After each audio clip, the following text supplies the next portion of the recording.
welcome back to Talon Talk. I'm your host, Aiden Coleman. Today I'm joined by Mr. Tom Templeton and special guest, Mr. Don Friday. Guys, how we doing today? Good. Great. Thank you, Aiden. Yeah. Thanks for having us, Aiden. It's great. It's great having you on the podcast again for, what is this, the third? Three, yeah. Yeah, third volume. Really appreciate it. Oh, yeah. But anyway, so you guys played together in high school, right? We did. You guys were high school teammates. So, and we wore helmets back then, so. You never know it now. But why don't you guys talk about the 1987 team? Well, before we do that, and that's going to be Dawn's story, but I just wanted to tell everybody that Mr. Camerata made me bring Mr. Friday in to verify my stories. So I just want to make that clear. So Dawn's going to talk about the 1987 team and his coaching experience with that team. Okay. Yeah. I'm going to have to put the cheaters on here. I was fortunate enough to coach 12 years for Tyrone High School in football. And one of the ones that stands out the most to me was the 1987 team.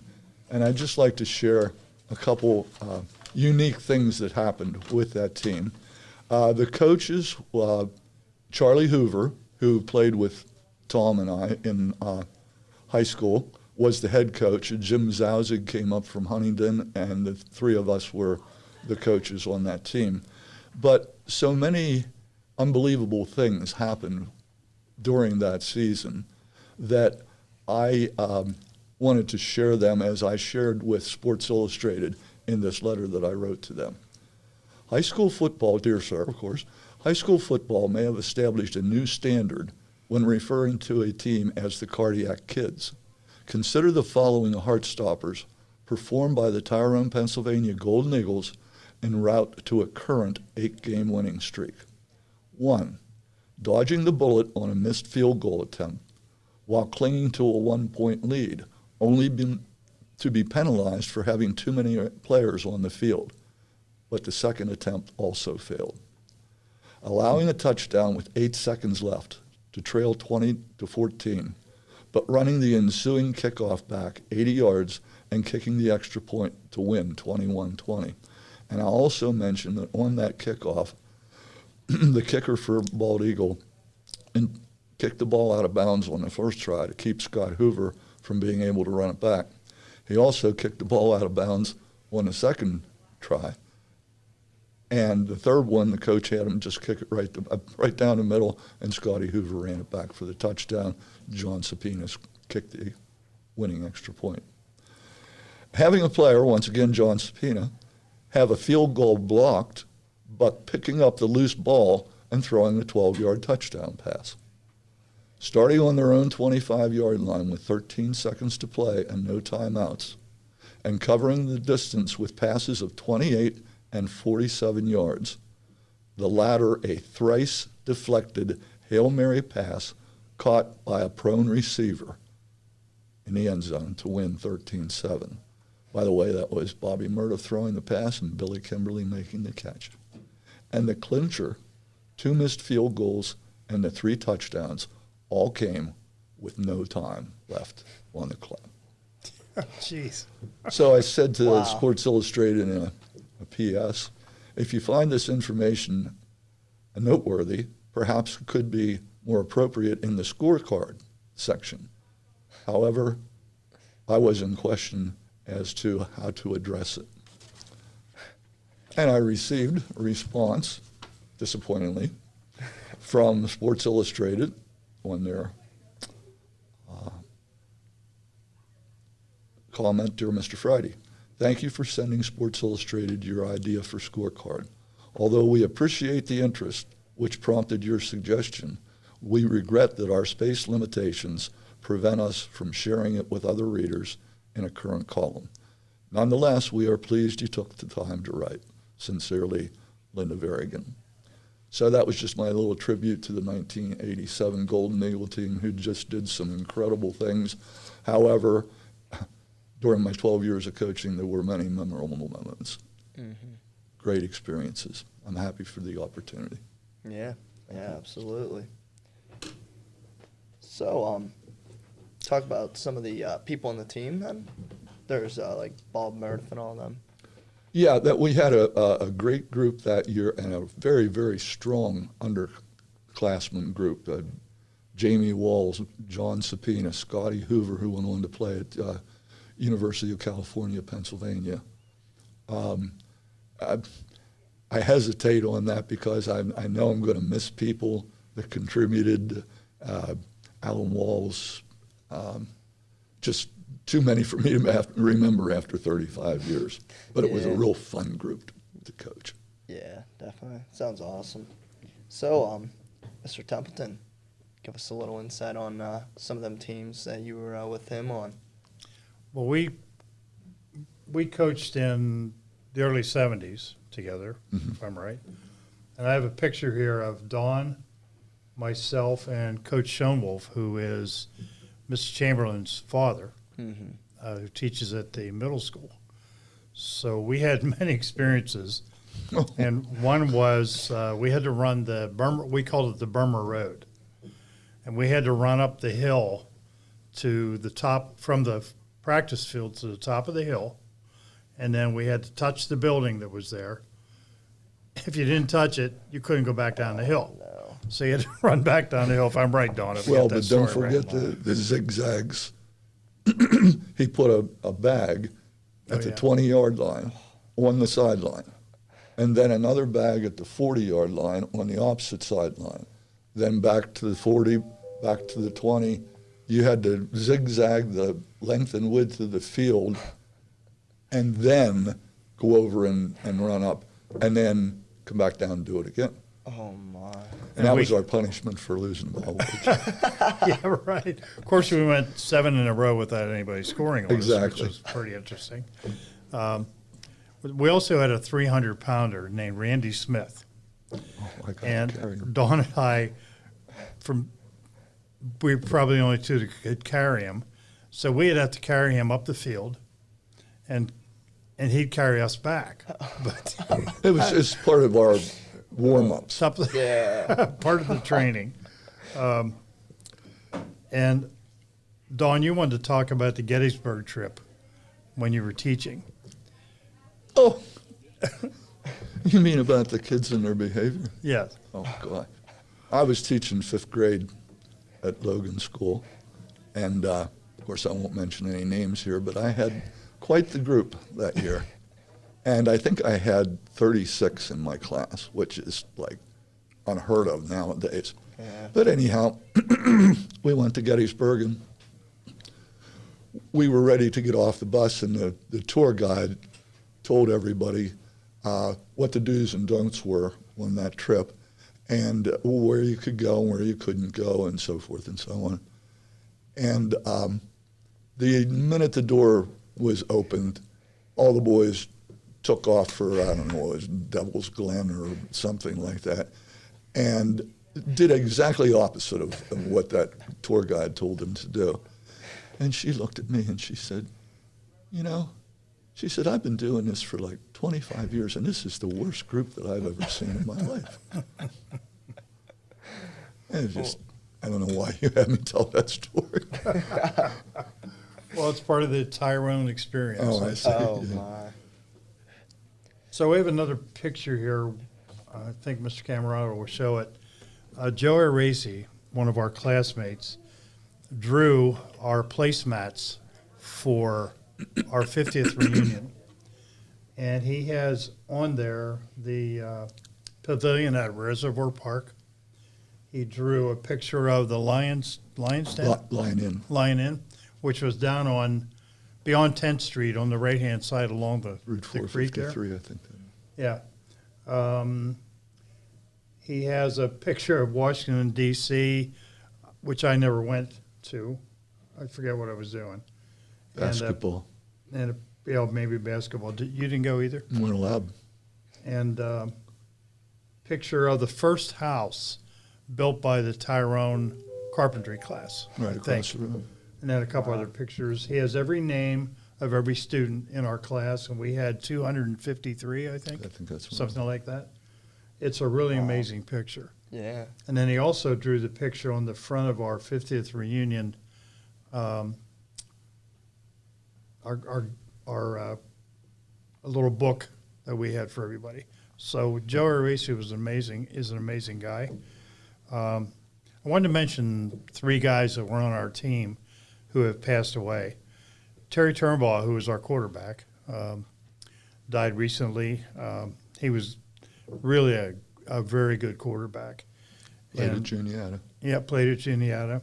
Charlie Solner, who passed away a few years ago and has some nephews and nieces, and I think even a son that teaches here. And Nick DeLozier, who was also a great football player. So we've had 3 guys that I can remember. There may be a few others that have passed away, but those 3 are memorable because they were so important to our team. And I wanted to mention there was a JV game, I believe, where Terry Turnbaugh and Chuck Hikas both got they were both quarterbacks. Chuck was a backup at the time, I think. Mm-hmm. Both got their shoulder blades broken in Holdiesburg. Wow. So we had another guy named George Eckroth, who's better known as Brub, who's still our friend. And Brub came in, his eyes were big as a deer eyes in the headlights. And I don't remember what happened in that game, but that was kind of Brub's big game that night. Mm-hmm. So crazy stuff happens in sports. And we had great coaches like John Weiberg, who was our basketball coach. Mm-hmm. And Dick Burley, who helped us in football, and Ron Corrigan, who was before that. In fact, there's a tan house down on Clay Avenue on the right-hand side going down that Mr. Corrigan lived in. Mm. Every time I pass there, I just kind of remember him. Mm-hmm. So is there anything else, Don, you wanted to? No, not really. Okay, let me see what else we have here. Oh, yeah, our memories kind of fade, but I've always remembered saying that the older we is, the faster we was. Yeah. So we were pretty amazing. Mm-hmm. And the older I get, the more amazing we were. So. Gotta love it. Those were great times. Tyrone, mm-hmm. The paper mill, as you started to say, was on fire at the time. They had like maybe 300 or 400 employees. They were huge. Really?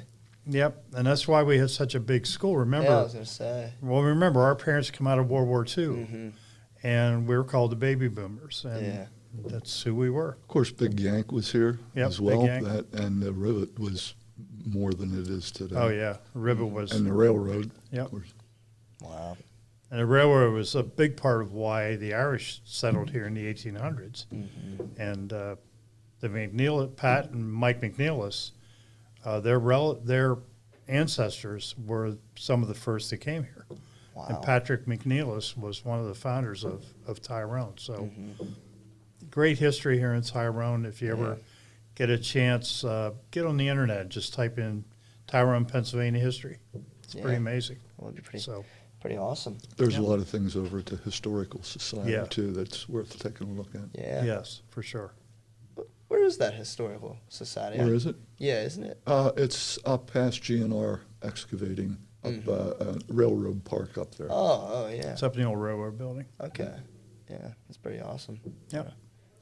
And if you don't know, most people know that they've now got the veterans pictures all around Tyrone and Pennsylvania and Avenue and 10th Street. So take a look at those. Yeah, I believe the EGY wrote little articles for some of them, and then underneath them you'll have a QR code for people that obviously have phones. You can just scan them and it'll tell you a bunch of background information and all kinds of awesome stuff about it. And that was done by Tyrone Improvement Corporation, which is they've done a great job. Yeah, absolutely. So guys, we can we'll tie it back to football a little bit.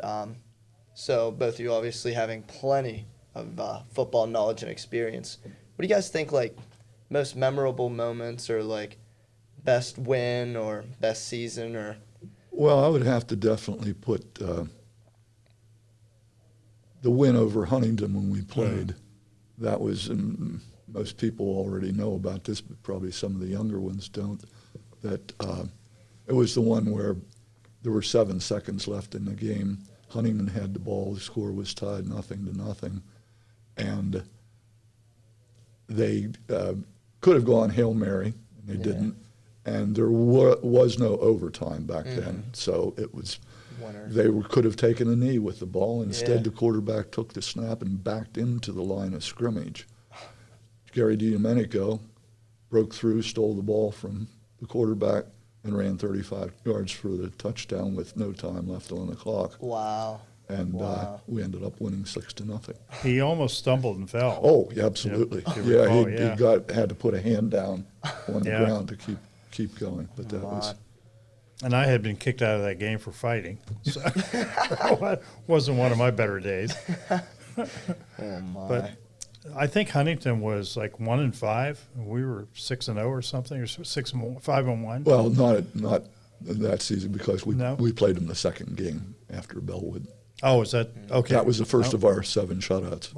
Yeah, I think they didn't have a good season though. Oh, okay. So, if I remember right. Yeah, that was an amazing game. It really was. So you said about a shutout streak. Oh, yeah. Tell us a little bit about the shutout streak. We started the first game of the year losing to Bellwood 14-7. And that was the Burma Road punishment. For losing that game when we shouldn't have. Then we went to the next game was at home, and as I said, DiDomenico stole the ball and we won that game. And the third game was against Lewistown, which is the one that we won 61-0. And then from there on, it was just amazing. Nobody could score on us. We went to the 9th game of the year, and that was against Lock Haven down there. And that game ended up in a 14-14 tie. So that was the first score in at least 28 quarters. I don't know when they got their first score. It could have been 29 quarters. Wow. But and then we ended up losing the last game of the season to Hollidaysburg. But that 7 straight shutouts still stands 57 years later from the time that we said it. So that was great being a part of that group, especially as a defensive player, and knowing what a part you played in that legacy. Oh, that would have been something to witness. And we have still Melvin Romano is here in town. We had David Longenbacher, who was a great player. So many, you can't even remember them all. But, oh, for sure. But Craig Batchelor, who lives in Pittsburgh now. And we had a lot of juniors coming up that were helpful too. So it's kind of like this. Charlie Hoover. Who became coach here for 3 years. Wow. Kind of like the class we have now. They're sophomores going to be juniors, and the seniors. This group of kids, the freshmen coming up, are they're great athletes. And we should have a good time. Oh, you guys should have a great team. Yep. The next couple of years. Oh, easily. So, is there anything you guys want to talk about? Anything you want to add, or? No, just the things were different back then. Football was harder. Couldn't have no water on the field. Oh, no water. No, we didn't. We did not get water. None at practice. Nothing at practice, and then you came in and took salt pills. Yeah, which was totally absurd. Yeah, and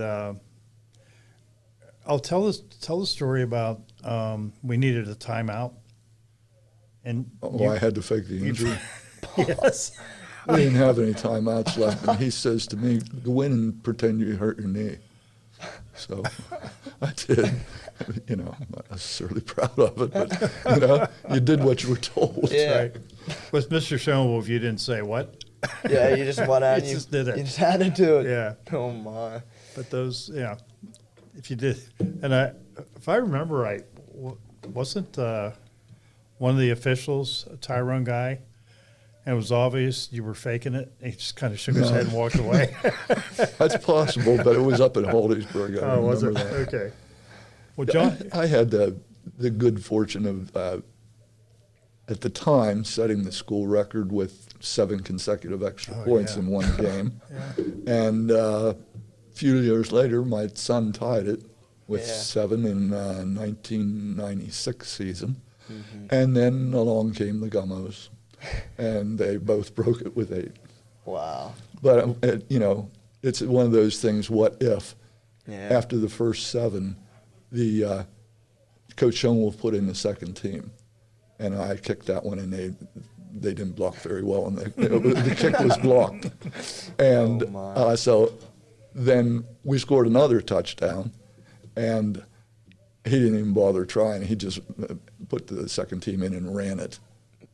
And they didn't make it either. So, Wow. I could have had 2 more shots at it, but that's not the way it played out. But Yeah. anyhow, that was fun. And didn't you kick straight on? Yeah. Yeah. Today it's So all did- so side did- sidewinder. Yeah. Yeah, so did Luke. We both Yeah. kicked straight on. Now, Scotty Gummo kicked straight on, but his brother kicked soccer style. Oh, okay. And we had our first girl Yeah. player last Player? year. Oh, yeah, Who kicked- Kendall. Kendall. Yeah. Yeah. She kicked sidewinder, so Yeah. She did soccer phenom- style. She did a phenomenal job. Yeah. She Yeah. did 7 in a row, I think. Did she? Yeah, I think so. In one game.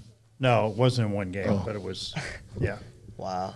It's pretty amazing. It's It- fun to have her there. Yeah. Oh, 100%. Yeah. Yeah. Well, guys, it was great having you on the podcast. It's a real It was pleasure. fun. Brought back a lot of memories. Yeah, I'm sure this gets a lot of love. Maybe we'll have you for a part 2. Viewers, if there's anything you guys want to hear about, want them to tell stories about, just, I don't know, just leave a comment, I guess. I'm not sure if all of them are fit to tell, but, Yeah, Yeah. Sure. But yeah, anyway, great having you on the podcast, guys. thanks. If you have us back, we'll be faster. So that's a good thing. All right, you I'm not guys. promising our memories will be any better than Thanks, Aiden. Yep. Thanks.